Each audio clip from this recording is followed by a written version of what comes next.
Okay, I'm gonna demonstrate the power of BP underscore jukebox.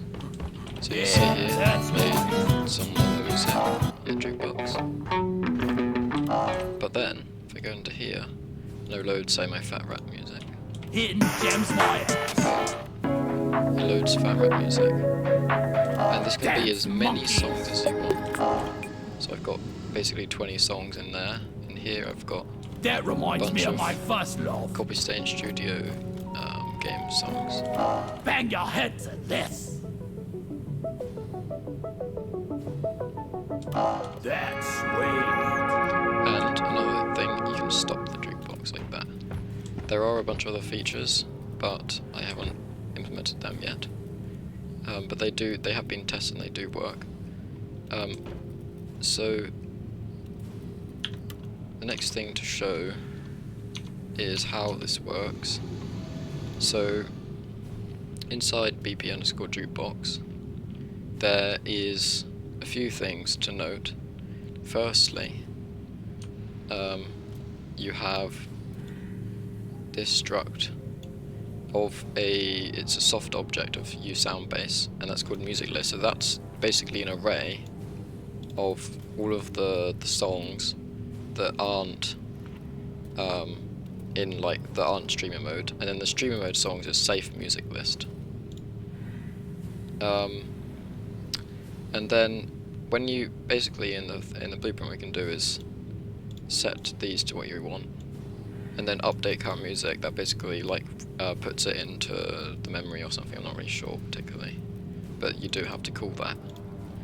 The next thing is timeline. So this timeline component basically allows you to run through a bunch of nice functions. For example, changing the duration, maximum duration of a song. So I can set this to 200 seconds if I want. If a song is 4 minutes, I could set the duration to 240 seconds, and then the whole song would play instead of just the first 30 seconds. So that's a big thing. And then stop jukebox is what you saw I used to stop it. And I tried that, doesn't work. And that's basically all you need.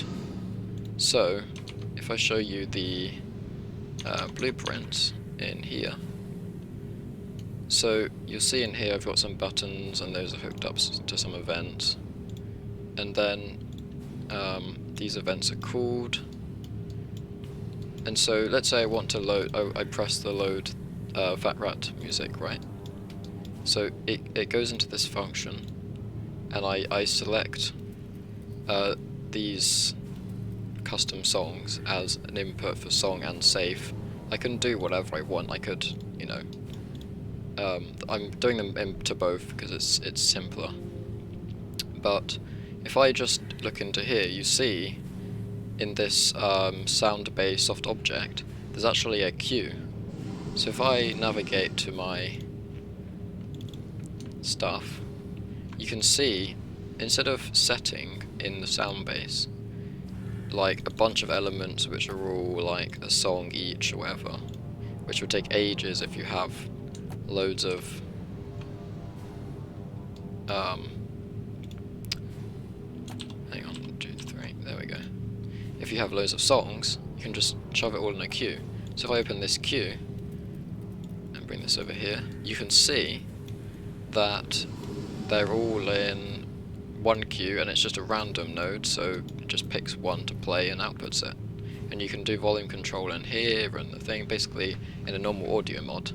And the other great thing is you don't have to rename any of this because it's like your own custom stuff. It's not replacing anything. So back in the mod, if I open this function, what this does is it gets the actor from here. So I've made a dummy blueprint in the stupid place that it is. It's an art environment, ship testing, yeah, who knows why the jukebox is in there. But basically, you can see I've basically made a few dummy variables and functions. They do literally nothing, like they have nothing inside them. But you just make them, and then when the blueprint is replaced, it replaces the one in the game already. It can allow you to just, you know, like edit those values in your mod. So this is getting the timeline value. It was actually a component here, this timeline component, setting it to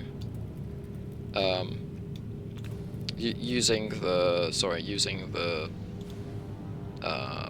set timeline method. This probably meant to be a get, but it doesn't matter. And then I can set that to 250 seconds, which is just over 4 minutes, and that's fine. For most songs, they only need like 2 or 3 minutes, and if a song ends before this timeline length duration goes up, it's fine, because the song ends anyway, so it's all handled inside the timeline. So it doesn't matter if the length, you could set this to 500 and it'll be fine. You can guarantee everything's loaded, and then here I'm basically just setting music and save music list from the songs, save songs, and update calling the update current music function. And that's literally all it does. It's that simple. And then stop jukebox, it just stops the thing here. So it really is that easy. And there are a bunch more lovely functions you can do, especially with the timeline component. If you look that up, timeline component on the UE docs, there are so many amazing functions, like getting the current position of the playback. So you could even have like a slider in your UI, which allows you to skip to a certain point in a song, and you can play a song backwards if you wanted, stuff like that. So it's really good. And yeah, that's generally how we're gonna start doing jukebox stuff in the future. Goodbye, old shitty replacement method.